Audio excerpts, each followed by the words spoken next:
Good evening and thanks for joining us tonight. The end is near for the Occupy movement in the capital city. Today, the BC Supreme Court granted the City of Victoria an injunction ordering campers to clear all tents and structures from Centennial Square by tomorrow morning. Kristen Robinson joins us now live from the square with the latest. Kristen? Stacey, now after 35 days at camp here in the square, the city is hoping it will all come to an end peacefully tomorrow. The court's granting the city an injunction today to clear all structures and tents out of the square by 7 a.m. tomorrow. But BC Supreme Court Justice Terrence Schultz did not grant the city an enforcement order, which means police cannot arrest or detain anyone who does not comply with the order. Minutes after an injunction was granted to clear all tents and structures from Centennial Square, Alan Miller decides to pack it in and clean up after the drug addicts who set up camp next to him. I find a lot of people are here for the wrong reasons, and that's not what we came here for, trying to make a statement for society, period.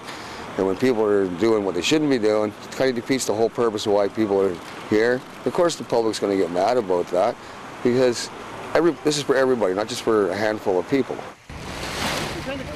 What started out last month as a peaceful protest in solidarity with Occupy movements around the world soon turned into a squatters' camp.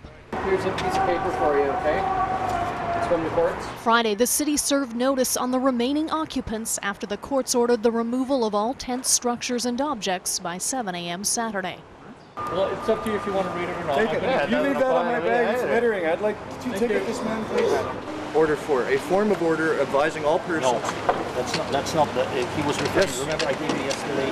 A BC Supreme Court justice found the public benefit from the city being able to allocate the use of this space outweighs the public benefit from the protesters' ongoing expression. But he declined to issue an enforcement order which would allow police to arrest those who refuse to comply. He didn't grant the enforcement clause, which is really awesome, which means that if you refuse to vacate the premises that you can only be ticketed. I'm kind of excited. I'm not going to be tearing down my tent tomorrow. This has been home. 39-year-old Joseph Reville has been living in this tent since October 15th and says he's staying. It sounds like they're giving me a vehicle to oppose the decision, so I will. It looks like you're staying here. I'm not. Don't follow me around. Pack up your tent? No, I'm not. No. Scott Fortune, who's occupying the only tent on the site of a planned ice skating rink, says he'll probably leave. But for those who don't, the city will be in court Monday seeking an immediate enforcement order. We recognize there may be one or two people who actually are looking for that confrontation. Our goal is to go get that court order. We will make sure that we move forward on that responsibility to make sure the space is available. We're all working together, but there are a few people that are making that a challenge. You know, we can still see campers here. We are behind the 8 ball. With Christmas events looming, the city hopes the few holdouts will follow Miller's lead and take the high road out.